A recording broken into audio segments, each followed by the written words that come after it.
I was at a field trip. Some of you others were there too, and she attended. It was, I think, one of her very first activities with the club. And we had such a good time with her, and we had a great, and she was asking us all about the club. And I mentioned the member moment where it was more of a social activity, and she liked the idea of that. And so I asked her if she would like to share some of her photos with us. And the idea of the member moment is that we get to know each other better. And especially since we're not meeting in person like we used to as often, it's just a way for us to share our art with each other. So I'm going to let Joan tell us a little bit about her and then show us some of her work. Okay. Thanks, Anne. Um, so I just thought I'd put together several slides of birds. I'd like to take pictures of wildlife and scenery and people, but not street photography. So if I take pictures of people, they're posed, they know their picture is being taken. And so I just put together a couple slides. And need to keep this short because I'm the warm-up act for the Our real main speaker. attraction. Yeah, so let's see if this will share. Sorry. Okay, how's that? Oh, yeah. Nice. Okay, yeah. Um, so these are so just have several pictures here from different places around the world. These are, of course, penguins. These are Gentoo penguins, and here's one of the parents feeding krill to the young. Now you don't know if it's a male or a female because you can't tell, but and there's biparental care. And then another picture from Antarctica is of a well, near the Falklands, actually, from the black-browed uh, albatross with his wing just touching the ocean there. They're beautiful beak too. Yeah, it's a lovely, lovely bird. And then I used to live in Hawaii before moving here, and so a lot of Hawaii bird pictures. This is one of my favorite birds, the red-tailed tropic bird. And here's a picture in the rain. And you can see these overhead. There's a lot of courtship in the air, and they fly around up in the air like this. They're very, very attractive. Mhm. And then also in Hawaii, there's a bird along the seashore, the um, red-footed booby. You see the red foot there, of course. Um, and it's a very colorful jaw. Now, the boobies found, in a lot of ocean places. And so here's the red-footed booby in the Galapagos, and they're brown colored here. And but you can still see the bill is very colorful. And the red-footed booby is unusual in that you see the webbed feet, but it still nests in the vegetation. And so it's the way you see it sitting here. um, and then the, um, of course, the Galapagos is famous for the blue-footed booby. Um, so you can see how different it looks. Now, moving around the world, this is called the Jabiru stork. So the next several pictures are from the Pantanal in Brazil, in the southwestern corner of Brazil near Bolivia. It's a large wetlands, a fabulous place for pictures. And these are large birds, and there's a nest up in the tree. And then this is another large bird up there, the rosette spoonbill. I think these are also found in Florida. Um, and One of my favorites is the anhinga, taken here at dawn in the golden sunlight. So this is also found. It is found in Florida, I believe. I've met people who are familiar with the bird. Again, a large bird, its wings are out because it's drying its feathers. And then this is a cormorant, a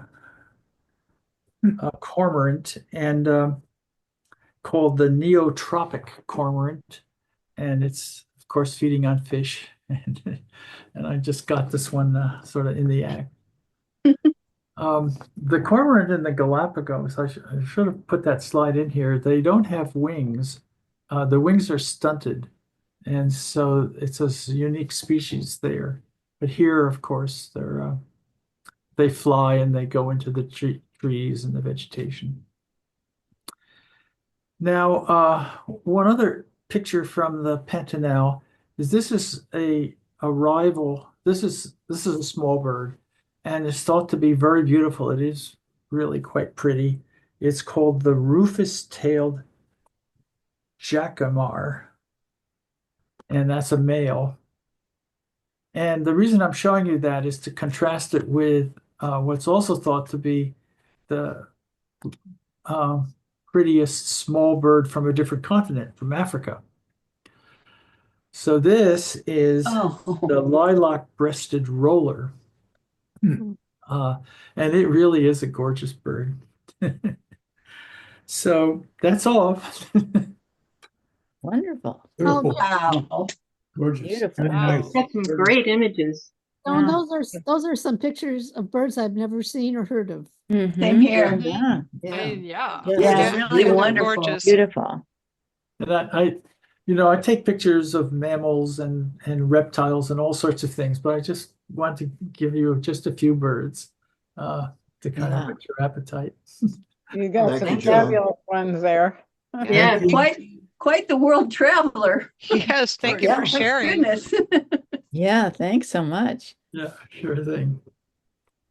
Well, that was great. Yeah. Let's see, Linda, are you introducing Colleen? I am. Okay. And it is my honor tonight to introduce Colleen Miniuk. And I had the opportunity to experience her teaching skills when I attended the Out of Chicago Big Sur workshop last spring in Pacific Grove. She was incredible to listen to, learn from, and to be around her energy and sense of humor. We were always laughing. As I was looking over her website, deciding on what I should do for an introduction tonight, and I saw she had written this short version description of herself. And so I'm going to read that. I thought it was pretty cool. Colleen is a corporate America escapee turned full-time freelance outdoor photographer, author, instructor, and motivational speaker specializing in nature and outdoor recreation. Through her workshops, classes, presentation, books, blogs, bubble loving, and pie eating, she aims to inspire adventures in the great outdoors and to encourage others to live their most fulfilling life, the big life with a capital L, as she put it, with or without a camera in hand, because you can sleep when you're dead. Her program is Finding Your Creative Voice. And I will turn it over to Colleen. Thank you. Well, thank you, Linda, for that delightful introduction. We had such a ball out in Big Sur. We were dancing and making great photographs. We had such a great time. So I'm so glad to see you online. I'm so glad to see you all. And I want to, before I get started, I want to give a very special thanks to Liz for all of her coordination before the presentation. There was a lot of emails going back and forth. I am not easy to get a hold of, so I appreciate You Liz's- replied every time. it takes me a while sometimes because I spend a lot of time rolling in dirt in the backcountry, but I get to it. But I do want to appreciate your efforts, Liz, and thank you for the invitation to speak with you all tonight about finding your creative voice. Tonight, I'm going to share a story about how I transformed from a photographer who liked to take pretty pictures to a photographer who likes to create visual expressions based on my life experiences. And Acadia National Park in Maine was a very prominent part of my journey. And so you're going to hear a bit of the journey, but you're also going to hear the very specific learnings that I had along the way in case you're having some trouble connecting with your own voice. So hopefully, no matter what kind of photography you're doing, it hopefully sparks some creativity and imagination. So that is the spiel. Let me share my screen here. Let's get this share going. We're going to share this. We got the sound. Okay. We're going to do this. And I need to flip my screen. There we go. Let's make sure we're seeing the right thing. All right. We're ready to rock and roll. If you have any questions at all, go ahead and either type them in the chat. You can stop me, but if you don't have a question, please go ahead and mute yourself just so that we don't get any interruptions or distractions. But as Linda mentioned, I am a corporate America escapee. I never intended to become a full-time freelance photographer, writer, public speaker, all the things that I do today. I graduated from college with a business administration degree with computer information systems at the very height of the tech boom. So I got a job with Intel Corporation as a software engineer project manager. And that was a fantastic job, but it led to a lot of stress. So about 5 years into my stint with Intel, I started to get very stressed out. I started having some health problems, and my mom recognized this and handed me a brochure to my local community college. It was for an intro to photography class, and she said, "Here, Colleen, go to this class. I think you need to get a life." And so I walked into that first class. It was a Saturday class based in traditional black and white development. I walked into that class without a camera, without a clue. But on the very first day, I knew something magical was happening. It was like a whole new world for me. And this is somewhat embarrassing to admit, but I will admit it. I kept the outfit that I wore to that class because I never want to forget where I come from. And so when I first started photography, a lot of it was just picking up a camera and trying to figure out what my tool was doing. And then we were taught things like rule of thirds and what an aperture was and how shutter speed affects the frame. But I would go to places that were familiar to me, places that meant something to me. This is my ex-in-laws house in Missoula, Montana. And I would look at these scenes that were familiar to me and I would make photographs of them. And about, a week or 2 weeks later, again, this was film days, we would develop the film and I would look at my picture and I would get really disappointed. And I just couldn't really, I couldn't get what I was experiencing, what I was seeing out of my camera. And, I couldn't capture the essence of the scene. And so that was incredibly frustrating. I spent a lot of time trying to figure out depth of field and all, aperture, all those things. This is one of my very first photographs that I made in that class. But, as with anything, you continue to practice and you get a little better at things. I ended up taking 5 semesters of that class, not the same 5 semesters, just 5 semesters to try to develop my skills. I developed enough skills through photography, through that class, that in 2003, kind of as a joke, I started selling my work at local art shows around Arizona. By 2006, I was starting to get published with major publications like Arizona Highways magazine. And by 2007, I had had enough of Intel. And I wanted to do what Intel said, which was, create this work-life balance, which is that I wanted to spend all of my time outdoors and none of my time at work. So in 2007, tomorrow, I'm going to get a little bit emotional, I think. As of tomorrow is my personal Independence Day. It has been 18 years as of February 28th, 2007. So I have been free bird out of the cubicle, out of the cage since 2007. When I left Intel, I asked a bunch of mentors, how do I be successful? How do I make money? How do I stay in this industry? And I got a bit of feedback from one individual who had been published quite frequently in Arizona Highways. And she said, you need to go to all of the Southwest icons. You need to go to all of the classic scenes, places like Horseshoe Bend, and you need to photograph them differently than everyone else has. And I said, well, okay, I think I can do that, right? I mean, I can study the magazines, I can study, the postcards, the posters, and I can basically reverse engineer what people have already done. So if someone went to Horseshoe Bend at sunrise, then I'll be tricky. I'll go at sunset, or I'll get even fancier. I'll wait for a storm and wait for a rainbow, or even better, I'll, throw a Milky Way on top. And so all of these external factors. So the good news with that is that I was making actually a fair bit of money. I was doing quite well. I was selling a lot of my work. The trouble was is that I wasn't really all that happy with my work. I really didn't like any of my photographs. And I really kind of felt stuck. I was basically just going around the Southwest and putting my tripod holes in everybody else's tripod holes. And so there is a saying you might have heard by Oscar Wilde. It goes something to the extent of imitation is the sincerest form of flattery. That's not the whole quote. The whole quote is imitation is the sincerest form of flattery that mediocrity can pay to greatness. And I got to tell you what, I did not get into photography to be mediocre. I was already a type A perfectionist, overachieving perfectionist anyway, but I definitely didn't want to be mediocre. And but I was kind of stuck. And so it just so happened that I was at Lake Powell. I was on a boat kind of in the backcountry, and we ran into a gentleman, another photographer, who had just finished an artisan residency with Petrified Forest National Park in Arizona. And I, do what I always do when I learn something new. You get online, you Google it really fast. And I Googled National Parks Artisan Residency. And it turns out that there's in between 25 and 30 parks a year that offer an artisan residency. It's where they invite artists to apply.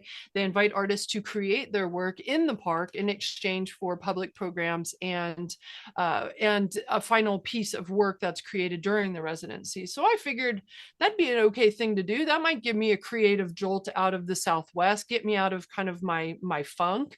And so I applied to the very first park at the top of the list, a park that I had never heard of before. It was Acadia National Park in Maine, which is about as far away from Arizona as you can possibly get. So I was super stoked about that. I was doing the research on what Acadia looked like. It looked a lot like the Oregon coast. It looked a lot like the California coast. And those two places were some of my favorite places to photograph. So I went ahead and applied, and I ended up getting the residency. And with the coordinator, we were coordinating schedules, and she was like, come in October. It's the best time for photographers. It's fall colors. I looked at my schedule. I said, oh, can't do that. That's unfortunate. She goes, well, you can come in the summer. Like, it's a little busier, but there's still plenty of great photography. I mean, Acadia is beautiful. And I was like, yeah, no, that's great, but I can't do that either. She goes, well, the last opportunity that I have is for November, and nobody's going to be in the park. Fall colors are kind of going to be over. You might have some color on the ground, and it's a transition in season. So it's going to be fleeting light. So I don't know if you're like me, but photography is kind of a solo sport. So when I heard no people in the park and I heard fleeting light, I was like, where do I sign? So I went out to Acadia in November of 2009, and I prepared exactly the same way that I had been photographing in the Southwest, which is I studied the postcards, I studied the calendars, I studied the magazines, and I looked for the iconic locations, places like Bass Harbor Head Lighthouse, and I decided that I was going to try to photograph them in a different light, very literally. And so I went out and made photographs of all of the icons within Acadia. And they say there's something in the water out there. There's something that grabs a hold of your heart and it doesn't let go. I've absolutely fell madly in love with this place. And so I decided during my residency that I was going to apply again and try to come back in fall. And so I applied and I secured the residency and ended up going back just about a year later in October of 2010. Now, of course, I was seeing the place and these iconic locations with different seasons, with different light. But my primary objective wasn't to photograph fall colors. It was to help start the photojournalism program for the Schoodic Education Adventure. It's a residential ed program for middle-aged school kids. And they come onto Acadia and they learn about art and science and nature in Acadia. And I didn't have the chance to work with the kids in my first residency. And it was really, really important to me that I had that opportunity. And so we started the photojournalism program in October 2010. I was running around in between sessions working with kids. I was trying to get some photography done. And so I didn't have a chance to get to all of the icons, but I was making some different images in fall color, which was very, very exciting. I loved it so much that I decided that I wanted to see it in another season. And so I applied a third time, and Kate said, you know, do you want to be the park's first winter residency? And I said, Kate, this is the coordinator. And I said, absolutely. I don't own a coat, but I'll figure it out, right? We'll figure something out. And so I went out and I spent 4 weeks in January, February, and really on the first week when I made this exact frame is when just about everything in my process changed. So I was doing what I was always doing, which is I was running out to the coast with my super wide angle lens, you know, my 3-stop graduated neutral density filter. I was looking for a stick to put in the foreground. And I was in this exact moment in this scene, I was getting so frustrated because I couldn't find any decent foreground. And I knew the light was happening. I knew the sun was coming up. And I grabbed my camera, I turned it into the sun, I dialed it to f16, I snapped a photograph, looked at the back of the LCD and said, yep, it's another sellable image. Hooray. Is that all there is to photography? I was so incredibly bored out of my mind. And so there was good news and there was bad news in this moment. So the good news is that I had proven that there was a magic formula for making sellable landscape images. So you're going to want to write this down. So if you want to stand in front of a beautiful, iconic scene and you wait for sunrise or sunset, you wait for those beautiful cotton candy clouds or purple in the sky, and then you use a 16mm wide angle lens with a 3-stop graduated neutral density filter set on ISO 100 f22, and then you find a stick or a rock to put in the foreground, and you make sure that everything from near to far is in focus. That is how you make a sellable landscape image. And I was repeating that over and over and over and over again. And the good news is by repeating it so frequently, I had achieved technical competency in this moment.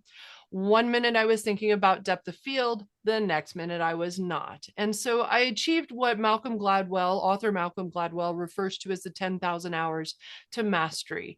And researchers argue whether it's 10,000 hours or 4,742. It doesn't matter what the number is. The point is that if you don't practice something, it's never going to become second nature. So when we talk about the idea of finding our creative voice, we do want to have a technical foundation that all of our decisions are resting upon. And so we have to spend the time to build the muscle memory. I'm not thinking about depth of field anymore. I've been doing this for over 20 years now, right?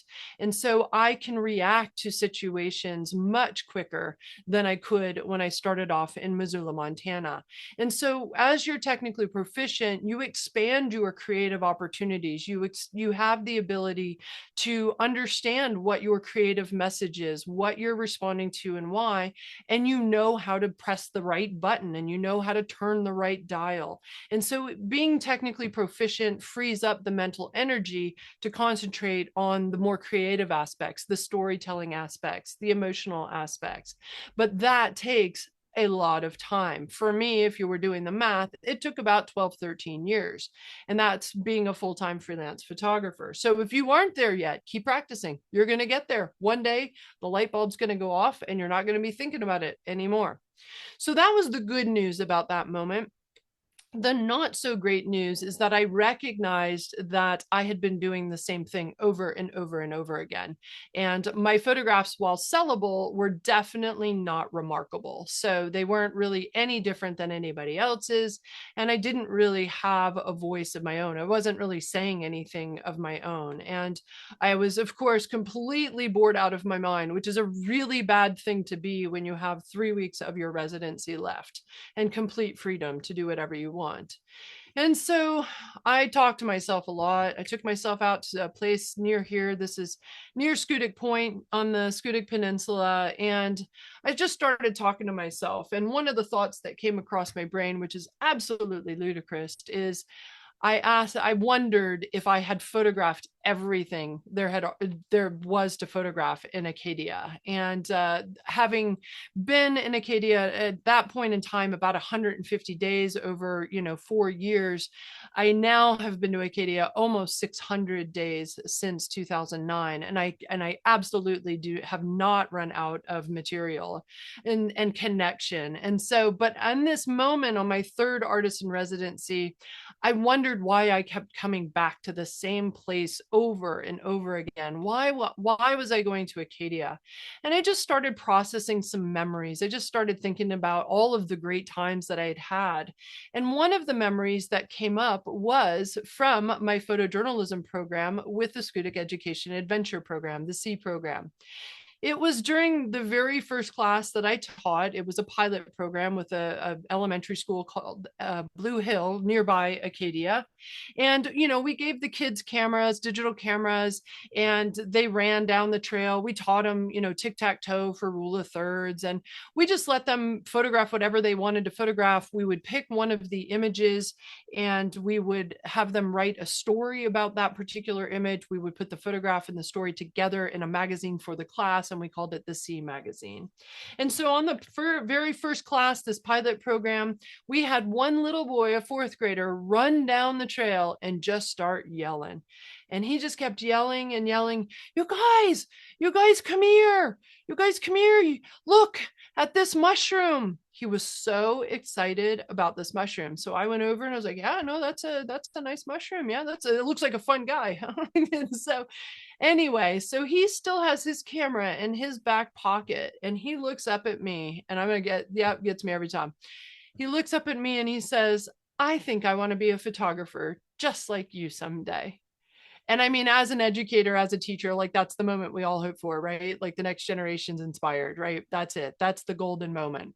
You can die and go to heaven right there. That's how I felt in the second residency. But when I was recalling this memory in my third residency some years later, I realized that boy had a very different opinion of what a photographer meant, what being a photographer meant. He thought that being a photographer, he thought what I did was run down trails and lose my mind over mushrooms. And I did nothing of the sort. I was going out at sunrise and sunset with my, 16 millimeter lens, my 3-stop graduated neutral density filter set to ISO 100 and f/22 and making images. And so I decided I had 3 weeks left of my residency and it was like, well, I got nothing else to do. So you know what I'm going to do? I'm going to be a fourth grader. I'm going to be the photographer that this little boy thinks I am. I'm going to give it a shot. And what that meant is challenging a lot of my beliefs, challenging my approach in significant ways. And the first thing that I did was I just threw out the idea that I was there to make an image. I was there to discover. I was there to release expectations, and I just wanted to play. I just wanted to lose my mind over mushrooms. And in my third residency, there weren't a lot of mushrooms, of course, because it was winter, but I lost my mind over ice. I know this sounds silly, but I'm from Arizona. You guys, California, probably, you guys get this. I didn't know that the ocean froze. And so like when the ocean froze, the, West Pond Cove area, for example, protected area froze at high tide, it would create an ice shelf. And at low tide, which changed, 10, 12 feet in Acadia, it would lower and it would crash and would create these things called ice volcanoes. I call them ice volcanoes. And if I fell in love with the scene, I made a photograph. I didn't care about composition. I didn't care about any of that stuff. Because I wasn't thinking about it anymore, right? Like, so I just wanted to fall in love with the scene and play. And in hindsight, what that really was a mushen. It was a Japanese philosophy called mushen. And mushen is really approaching a scene with mind without mind, where you're letting intuition take over.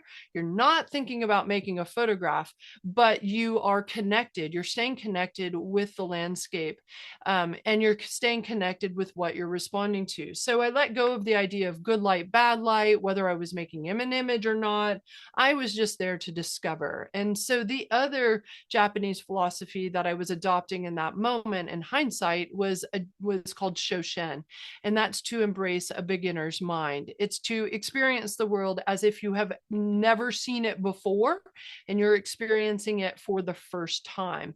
And having been in Acadia, for 150 days, like that's kind of difficult, right? So you kind of have to, mess with your brain a little bit. You have to change your attitude a little bit and lose your mind over ice. And if you're learning, I learned about pancake ice and frazzle ice and grease ice and all the fun different types of ice that I had never heard about before.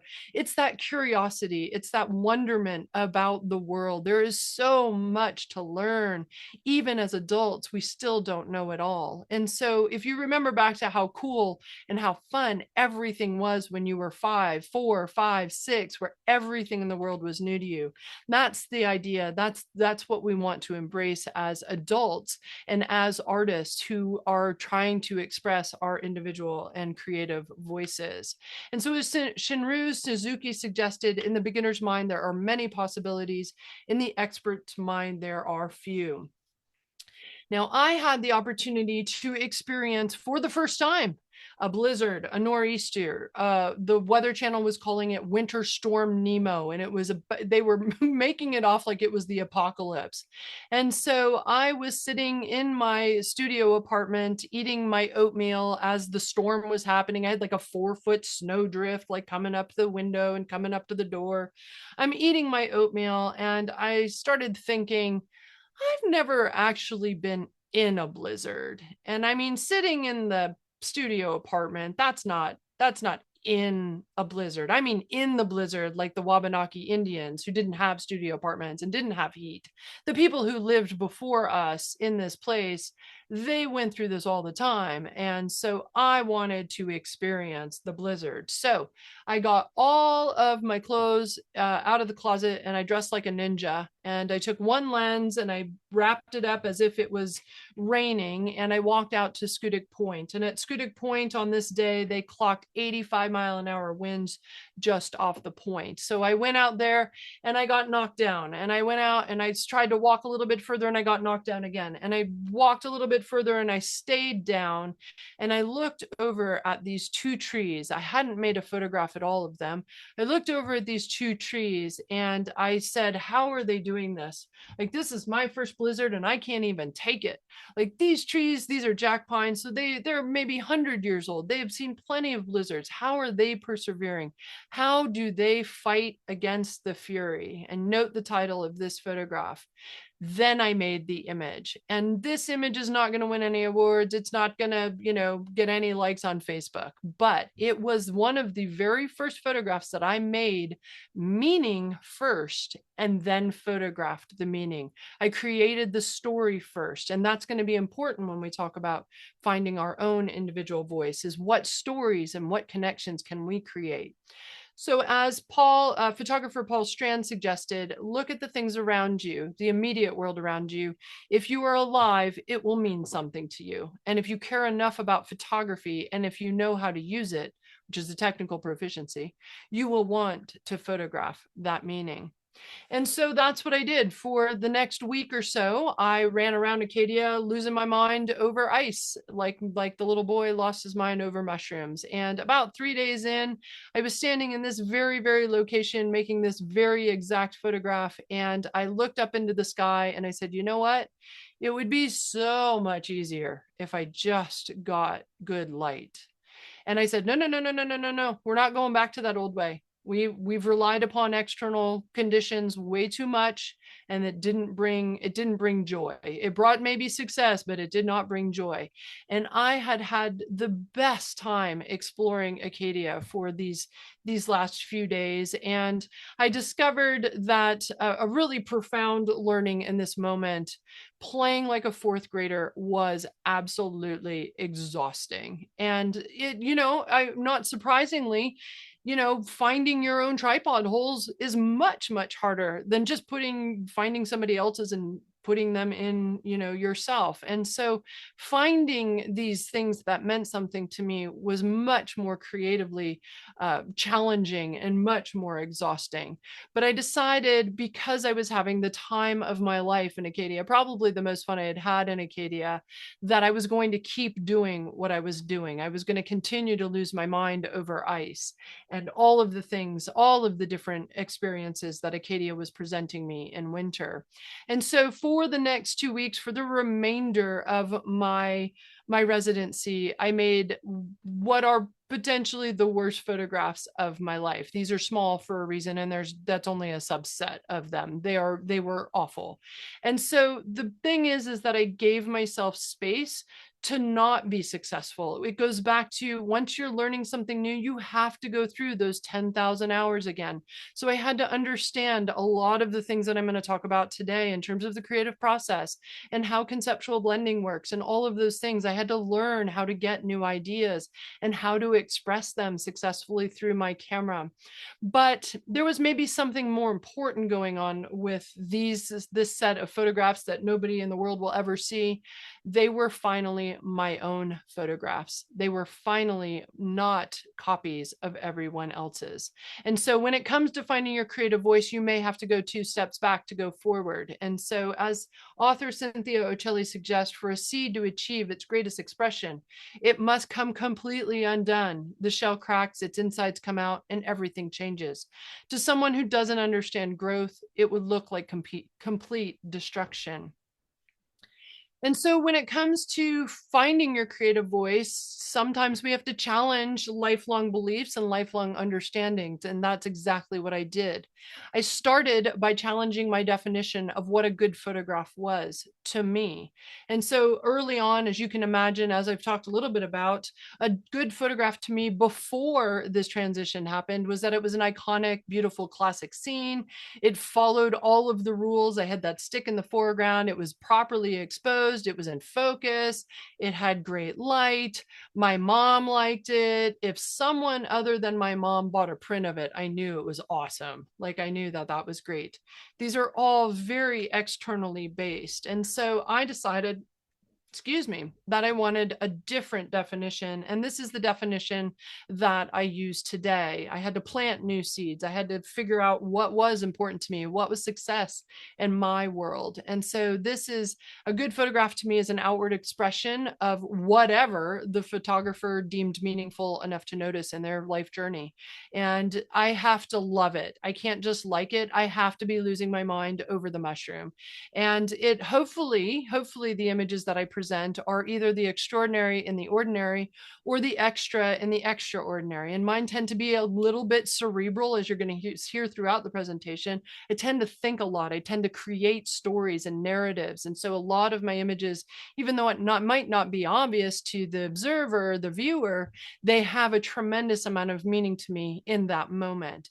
And then once I understand what that expression is, then I decide the technical execution.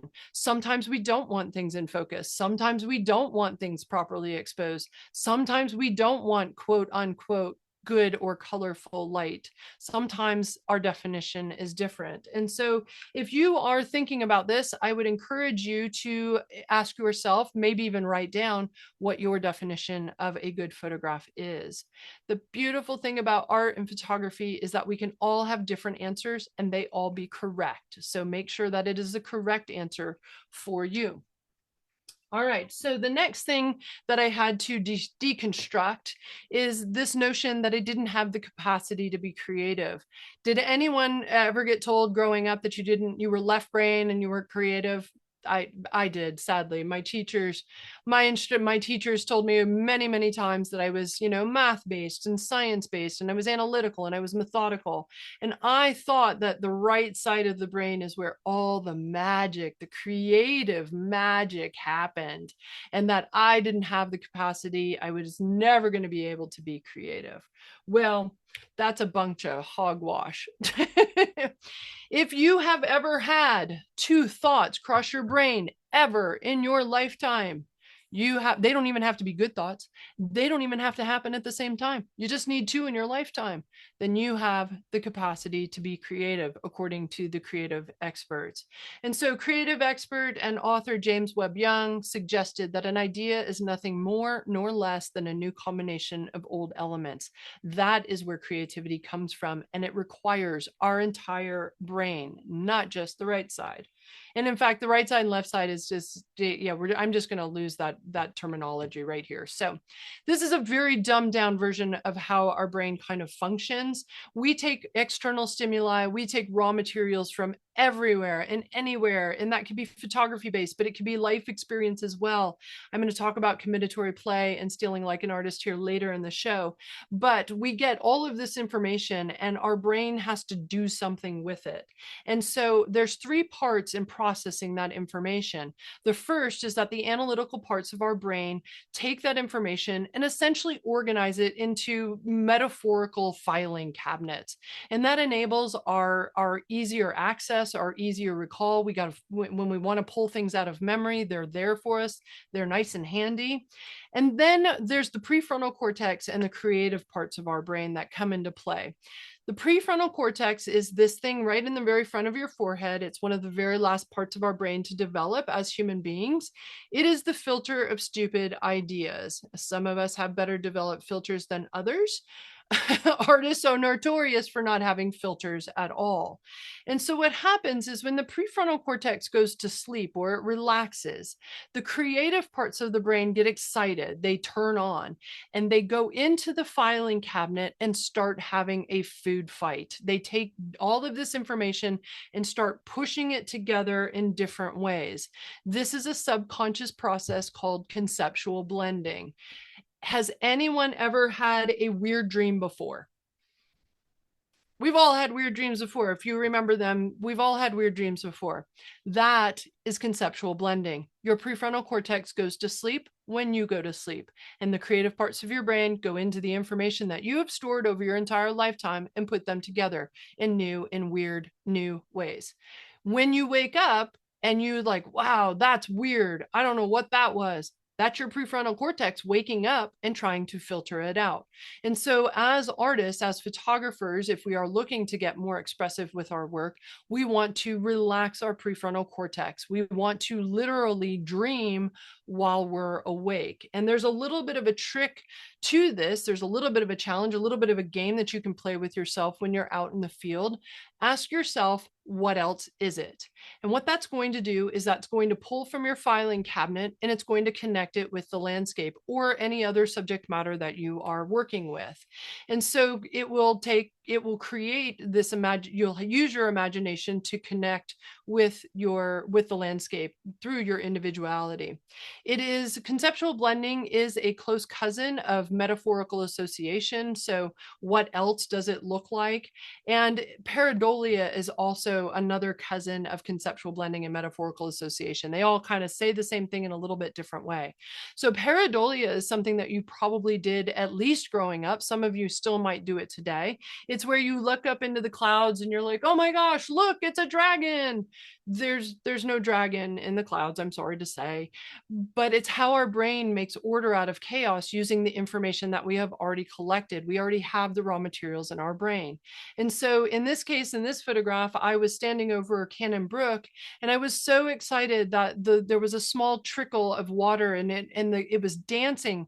The colors and the light were dancing from the surrounding trees and the fall colors in the sky.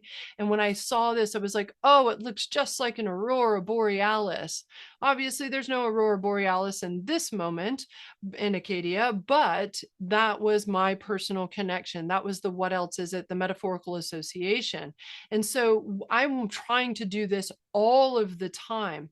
If you've never seen an aurora borealis, that's not a connection that you're going to make, but you're going to make a different connection based on your life experiences and maybe interpret and render the scene in a completely different way, which is exactly what we want when it comes to finding your creative voice, your own voice, and expressing that and amplifying that. And so sometimes people say, well, yeah, no, this is great for smaller scenes, but what about bigger scenes? Well, right after Winter Storm Nemo blew through, I decided to go for a drive and on my third residency and see what it was like after a blizzard. And I went to Mount Desert Island. This is Ocean Drive. For those of you who have been there before, you recognize Otter Cliff in the background there. And I don't even remember stopping the car. I had never seen anything like this. And what had happened, it looks like the waves were so big, the king tide hit right at the height of the storm, and it created a sheet, like a wall of frost. And when it landed on the ground, everything froze. I'd never seen anything like that. And so in this moment, I'm not thinking about ice, though. I'm thinking about jumping cholla. These little formations, this foliage cast in ice look just like jumping cholla in the Sonoran Desert. Obviously, there's no jumping cholla in Acadia National Park, and there's very little ice in Phoenix. But that was my way of the ocean becoming the desert and the desert becoming the ocean. That is a metaphorical association. And that's why I made the image, because I saw a bunch of jumping cholla. And so, as Minor White says, one should not only photograph things for what they are, but for what else they are. So, when it comes to creativity, we need to shift our focus a little bit, maybe away from photography and more on building our ideas. At least that's what I have done. And it has enriched my life, and it has made me a better photographer. So Jack Foster is an author, and he agreed with creative experts like James Webb Young. And he suggested, based on James Webb Young quote, after all, if a new idea is nothing more or less than a new combination of elements, then it stands to reason that the person who knows more elements is more likely to come up with a new idea than a person who knows fewer old elements. And so as I was doing this research, after I got stuck and I was trying to figure out the creative, how to get creative ideas, how to get inspired, I landed upon the Wallace model of creativity. Yes, there really is a process to be creative. And I thought, well, I can do this, right? I can follow 4 steps to be creative. Well, creative experts don't, and researchers and scientists don't understand how the aha moment happens, which happens in step 3, but they do know exactly how to facilitate it. They know how to feed it. And so on the left, you see the Wallace model of creativity. It's preparation, incubation, illumination, inspiration, and verification. And how I translate that for my photography is step 1, number 1 is filling my brain with knowledge and ideas. And that's where I spend most of my time. It is not clicking the shutter. Even as a full-time photographer, it's filling my brain with knowledge and ideas. And that can be in life, and that can be in the field. It can happen at different times. Once I have these different ideas, then I want to visualize my photographs. I want to use the ideas. I want to put them together in my brain. Ansel Adams called it dry shooting, where you photograph and you create photographs in your brain, but you don't have a camera in your hand. And then we want to stop thinking. Our prefrontal cortex needs to relax to let our brain do exactly what it knows to do, which is that conceptual blending. And that's when our aha moment is going to happen. We're going to connect that knowledge. We're going to relax our prefrontal cortex and leverage all of the raw materials that we have built. That's when we create the images. That's probably the most anticlimactic part for me. And then we verify, did the ideas actually work? And we can change our minds, we can change our ideas. Minor White called this post visualization, where you polish and you finalize your vision. And so again, to emphasize, for me, it is all about getting new ideas. And Ansel Adams had this to say about it: you don't make a photograph just with a camera. You bring to the act of photography all the pictures you have seen, the books you have read, the music you have heard, the people you have loved. And so for me, when it comes to photography, when I started out very early on, I essentially was just running around trying to make photographs. And I had to change my attitude on that. Instead of running around trying to get to step 3 right away, I took 2 steps back and I'm filling my brain with knowledge and ideas. For me, it's all about discovering the world. It's all about learning about the world, about myself, about the people around me, about my craft, about my art. It's about all of those things. And for me, there's a very, very thin line between creative photography and life. I have a creative life and it influences my photography and vice versa. And what that means is that I'm learning from outside influences beyond photography, beyond landscape photography, beyond the outdoors. And the beautiful thing with this approach is that if you are continually building your raw material base, you will never run out of material. You might get stuck, and that's part of the creative process too, and you might get bored like I did in 2013 and at other times, but you will always have the ability and the capacity to be creative. You might just need a break. So there are 2 ways that I get ideas, and it's combinatory play and stealing like an artist. So I want to talk about combinatory play first. Combinatory play is a term that Albert Einstein came up with. It is the act of opening up one mental channel by dabbling in another. And what this essentially means is that there's certain part of the brains that fire, that enable creativity and fire up only when you're relaxed. And so instead of making a photograph, I go out on hikes. I go out on a paddle. I go out on a walk. I go out on a drive. I do something other. I'm distracting my brain from making the photographs. And so I like to joke that I will try anything once except for skydiving, bungee jumping, and swimming with sharks. Those 3, forget it. The rest of it, one time is enough, because we're going to build new neural networks. We're going to build new neural pathways. It's called neuroplasticity. We're going to shape our brain based on the associations and based on our experiences. And I'm going to give you some examples to prove this last point. You don't even have to be good at the experience to learn from it and for it to influence your photography.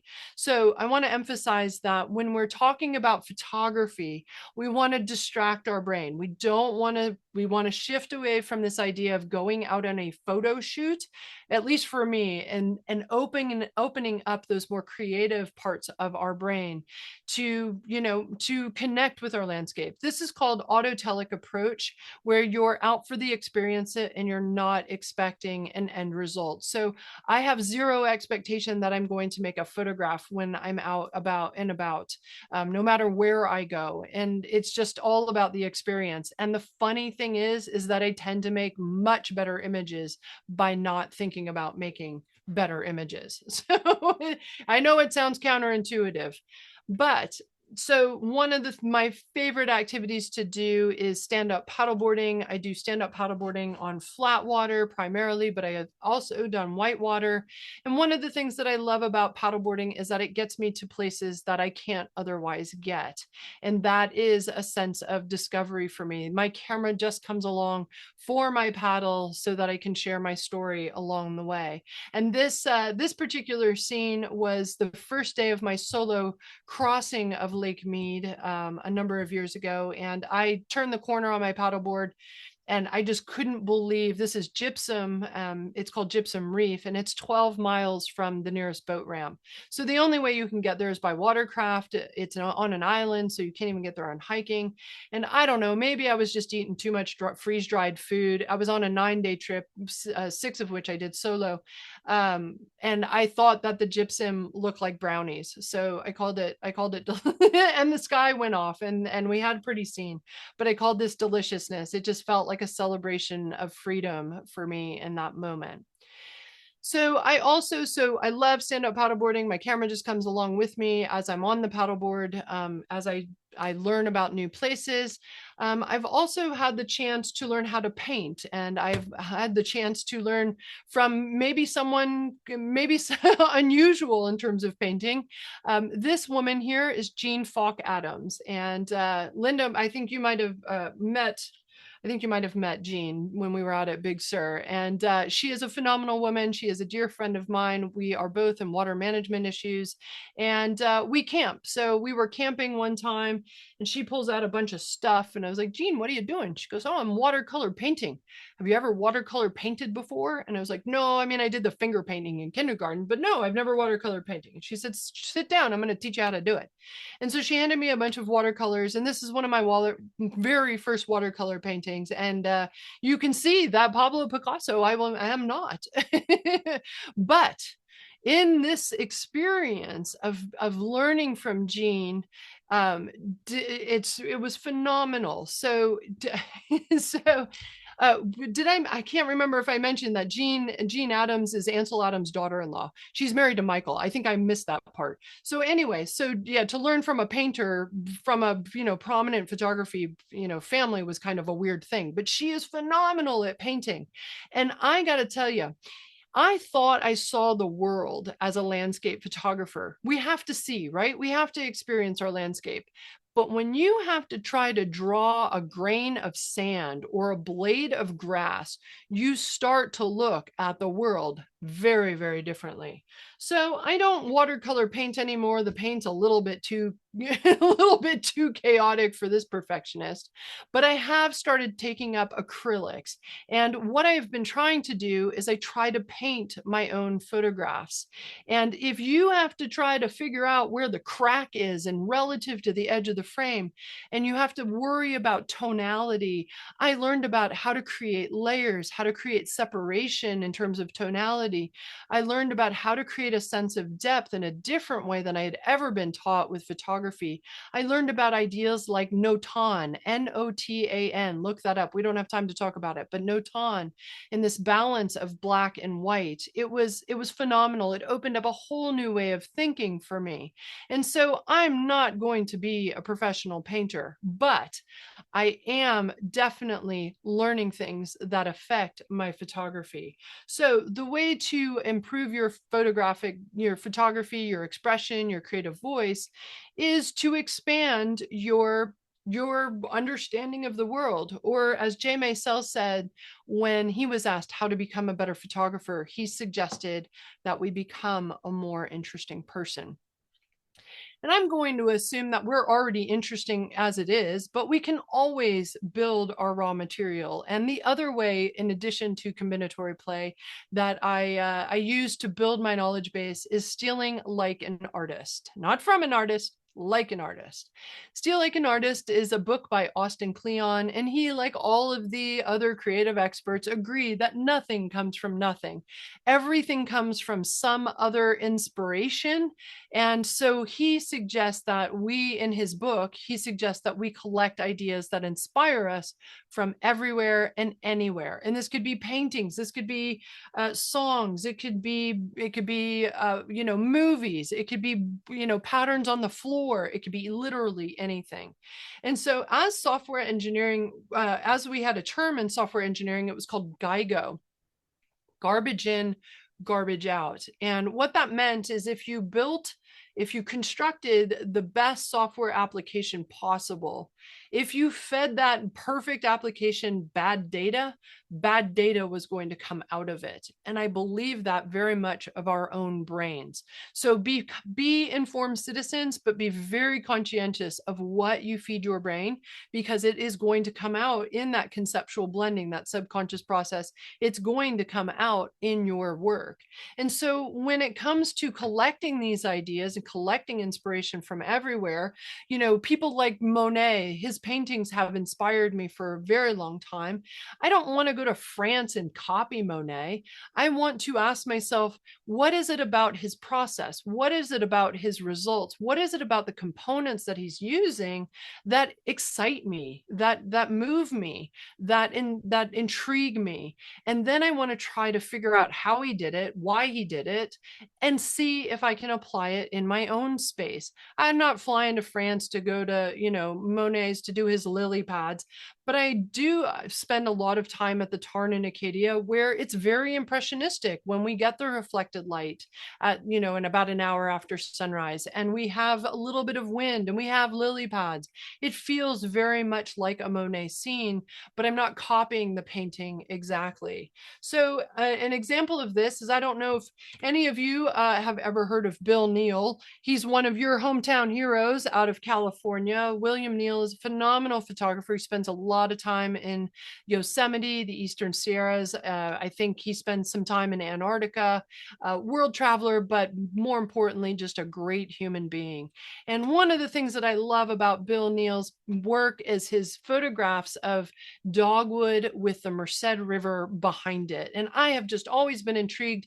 If you go to his website, you'll see plenty of the images, and I've studied them. And I don't want to go up to Yosemite and try to copy his frames.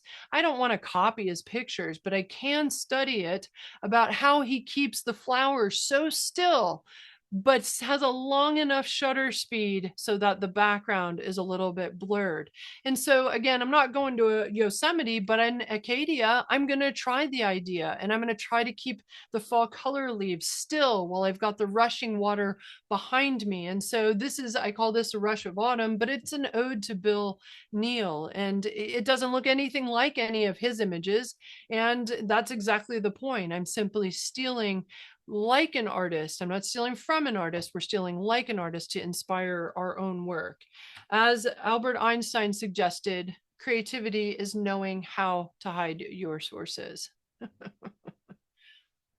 All right, so Acadia, in kind of closing this out a little bit, Acadia absolutely changed my attitude. I had to change my latitude to change my attitude.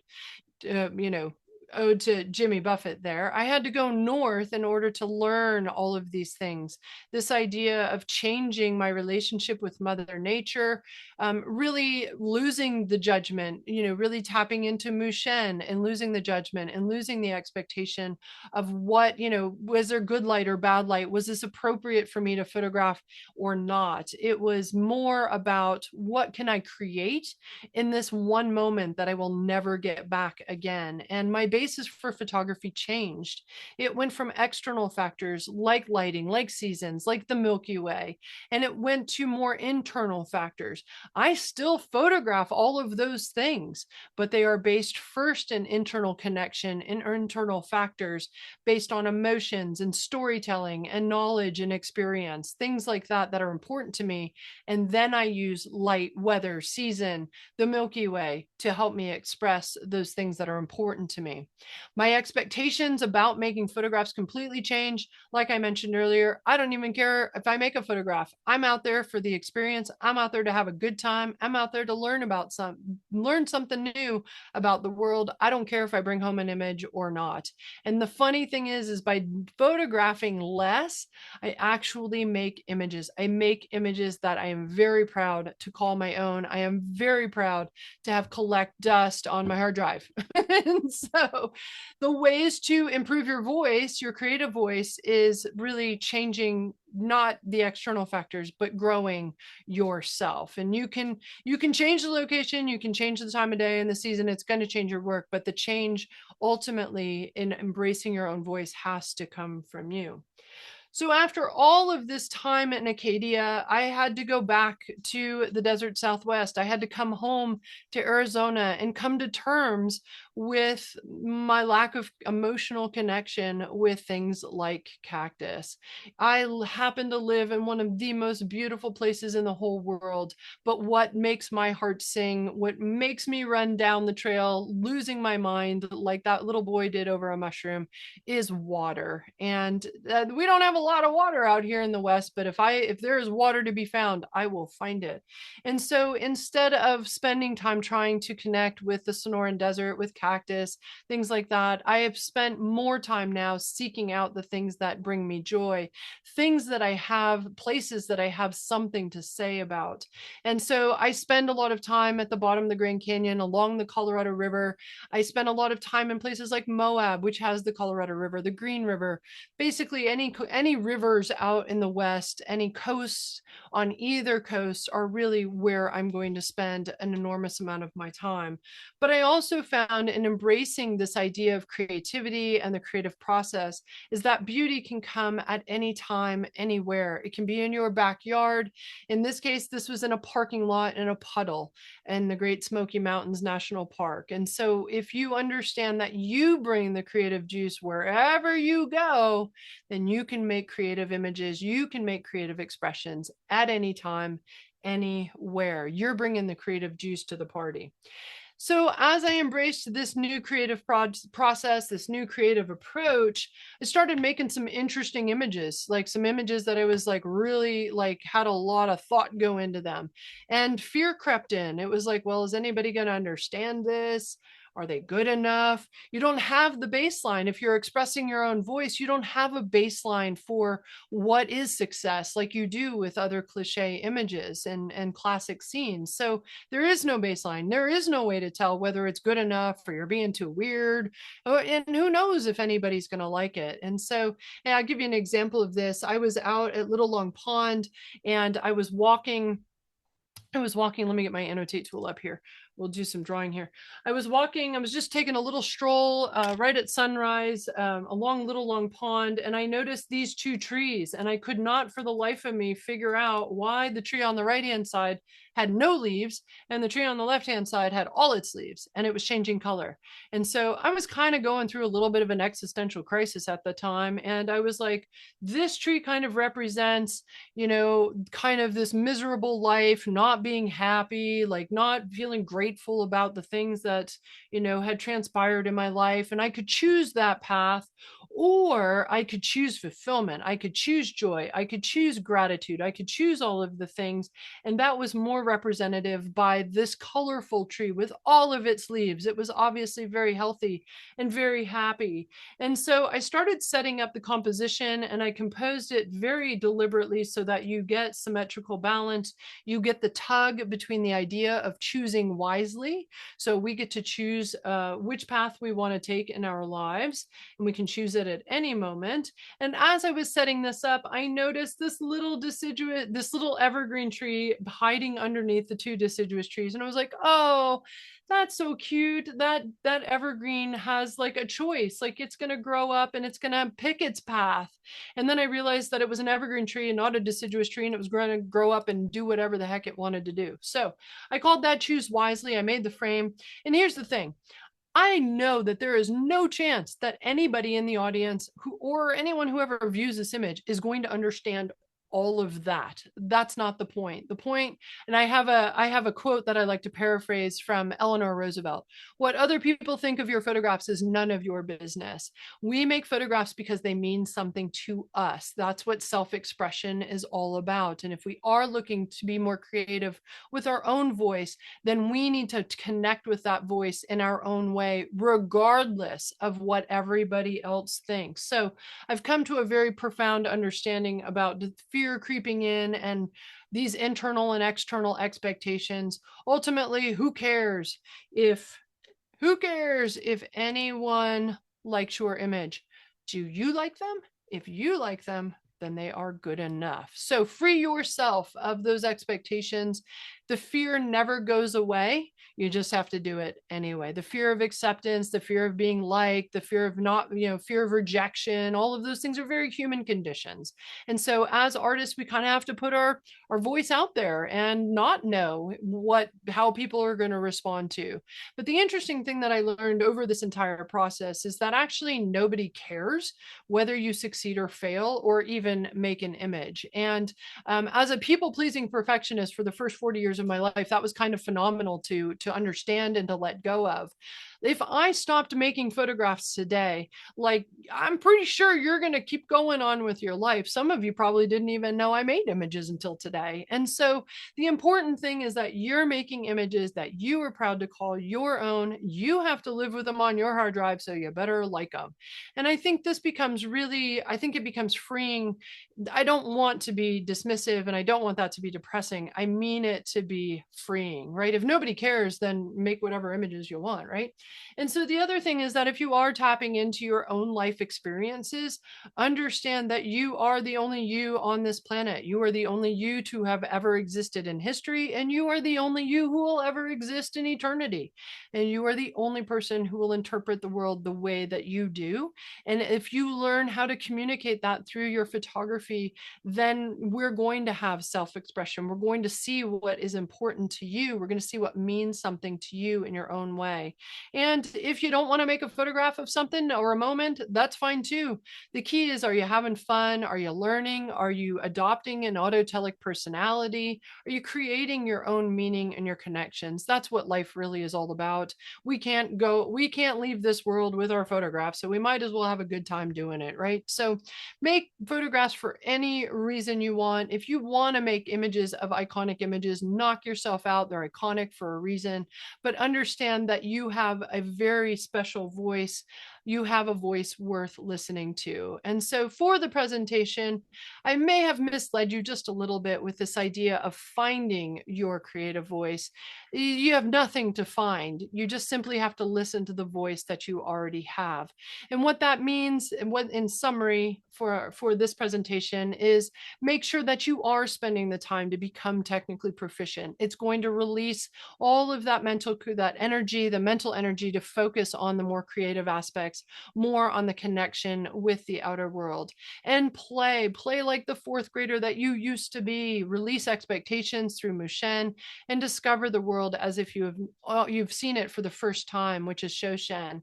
And then define what a good photograph means to you, and then feed your brain knowledge and ideas. Let your brain do what it knows to do, which is conceptual blending. Just feed your brain with ideas, whether that's through combinatory play, stealing like an artist, learning your craft. All of those are great ways to get new ideas. And then I would encourage you to be as weird as possible. Ask yourself why you're a photographer in the first place. It's probably not because you love clicking the shutter. It's something much deeper than that. And, you know, you've got one life. Be fearless, celebrate your uniqueness. And we started this presentation with an Oscar Wilde quote, and I thought it would be apropos to end with it. I think when it comes to finding your creative voice or listening to your creative voice, I think it's important to remember, be yourself. Everyone else is already taken. All right, so if you enjoyed this presentation and you would like to get more information, here are some additional resources for you. Maybe you can take a snap of it, or I think you've got the recording. But I mentioned a lot of these individuals: Jack Foster, James Webb Young, there's some Austin Kleon. There's some other creative experts out there that have some really great ideas. You know, Mihaly Csikszentmihalyi and Flo, Elizabeth Gilbert, who's more famous for Eat, Pray, Love, but she is phenomenally brilliant and phenomenally articulate about the creative process.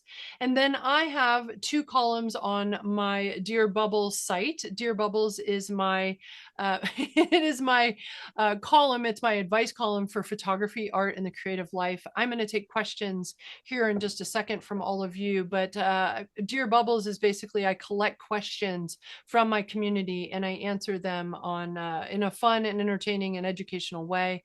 Dear Bubbles comes out it comes out the first Wednesday of every month. And I think do I have a shamelessly self? No, I don't have one. Okay. So I'll shamelessly self-promote now. And then just about 2 weeks ago, I started a brand new video series called Making the Photo. You can see the very first one. It's one photograph and I take it start to finish. I deconstruct it start to finish, from idea and inspiration all the way through processing. And so that's going to be available on the 3rd Wednesdays of the month. Moving forward, it's going to be available for those who are supporting me financially through Patreon. So for $2 a month, or just $2 a month, you can get access to that. But all of the Dear Bubbles columns are free.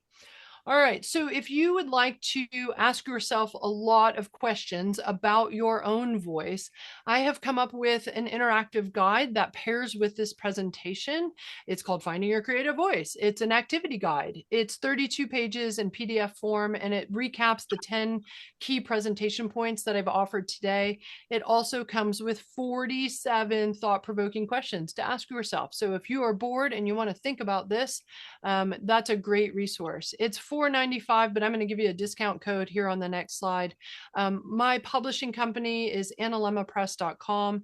That's my company. I do self-publishing and indie publishing. So analemmapress.com is where you can find my books. If you would like to find information about all of the other things that I do, it's ColleenMiniuk.com is my primary source. If you are interested in putting these ideas to practice, I do a lot of field-based workshops for myself, my own company, but also with other organizations like we were talking earlier about out of Chicago. I do plenty of speaking engagements like this and some for my own community online. I have coaching, mentoring, books, online critiques, all sorts of stuff. My whole purpose for being is really to help other people enjoy the great outdoors and to live as meaningful life as possible. So however I can help with that, I'm in. The two things that, well, yeah, I told you about Finding Your Creative Voice. That was new for last year. And then I also just released an adventure memoir. It is not a photography book, but it is about how I found fulfillment through one of the darkest times of my life. And so it's not a how-to book, but it shows you an example of how you can become your own river by listening to a river. I specifically listened to the Colorado. So that's So Said the River, Life, Loss, and Pie on the Colorado. You can get a bit of a discount from my book site there. You've got the code there. But yeah, check out ColleenMiniuk.com. All of my field-based workshops are sold out this year, except for one spot that opened up today or yesterday on the Grand Canyon rafting. But if you are interested in connecting with my workshops, definitely sign up for my newsletter. I'm not going to spam. I'm spending way too much time outside, but it is your best chance to get advance notice of the offerings and some VIP discounts. So I think I have a newsletter going out tomorrow. So if you're interested in that, ColleenMiniuk.com. Here is my information. If you have any questions after we sign off here, I would love to hear from you. I'd love to stay connected with you and see how your creative photography journey unfolds. So with that, I'm going to stop the share, but thank you so very much for your time. And hopefully you've got some new ideas for tapping in and embracing and amplifying your own creative voice, no matter what kind of photography you do. So thank you so much for this opportunity. Thank you. That was You great. so Thank much. you. That was excellent. Wow. That was wonderful. Golly Yeah. day. I'm ready to grab my camera. So what if it's dark outside, right? Who cares? Yeah. Who cares if nobody likes your stuff? Exactly. Just Great. do it. Remember this, Eleanor Roosevelt, I paraphrase, but what other people think of your photographs is none of your business. I love that. Yeah. That's a good one. I'm glad I'm bad at math. Well, for those I'm not good at math either, but for those of you who care or want to know, I only do it once a year I do an annual review of my work, and I do a spreadsheet because I love spreadsheets just as much as I love bubbles. I don't track it, but it's just always interesting to know. My keep ratio for all the images that I take, keep ratio means I have a photograph that goes public. It's just around 3%. Wow. Doesn't mean the 97 are bad. It's just I didn't even most of them are, but a lot of it is just I just don't have time to process it, or I just don't care that other people see it. So Awesome. I want to thank you. That was really great. I'm going to go to your website and look some stuff up, and but now I'm going to say goodnight to all of you. Thank you all.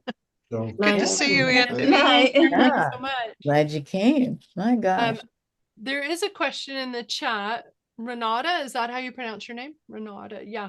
She's asking a great question. Do you need experience to do your workshops? The answer is no.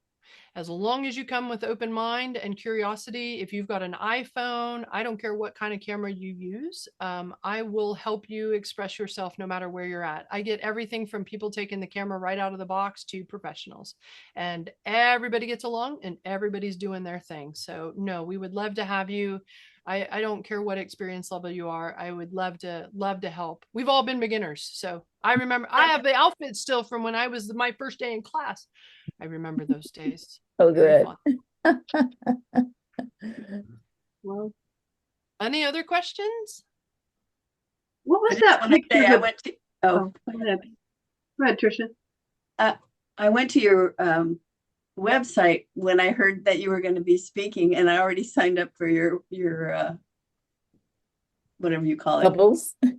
Yeah, Bubbles. Your bubbles. I signed up for your Awesome. Yeah, I need to do that. because it was just great. I mean, your work is amazing, and it was just Oh, really thank fun you. to see what you had going on there. I hope your workshops open up.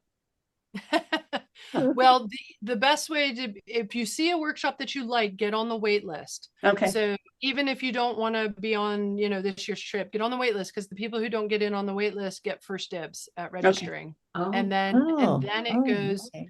then it goes to my newsletter, and by the time it gets to the public, I'm usually sold out. So if you are interested in any of it, just send me a note and we'll get you plugged in. We'll get you the VIP treatment. Your Acadia workshops, are they typically in the fall, or do you do Yeah. kind of year round? Mhm. Yeah. It depends on the year. I'm always there in October. I am sometimes there in February. I Mhm. am sometimes there in June. And just within the last week, I have an opportunity kind of getting put together for next June as well. I haven't announced it yet, but I already have the bookings for 26 October. So I know when that is. But I might be going there in June of next year too. Hmm. Oh, the that's- winter images were fabulous. oh my gosh, they were So much fun. Winter is the super fun. best time Very to be different. there. Shh. Nobody's there. Do you see my Nobody's map, there, right? Colleen? There it is, Liz. Yes. Yeah. It's In there, right Bruce. there. It's So right there. Liz, aren't you from Maine? No, I go there every summer that I can. I love that it's right behind you. Was that on purpose for the show? Or was that just for me, or do you No. always have that there? No, I have family in Maine, and I love Maine. I love it. Love it. I'm dying to go. Never been there. Can't get that from here. No, who said that? That's it. That's who did that. That's totally it. Wicked Pissa. That's sort of a Yeah. Boston thing that the Mainers, Wicked Pissa and Whippa Dippa. Those are the Or wicked good. Whippa Dippa is a U-turn. Oh That's yeah. me. Happy Independence Day tomorrow. Thank you. Yeah. Thank you.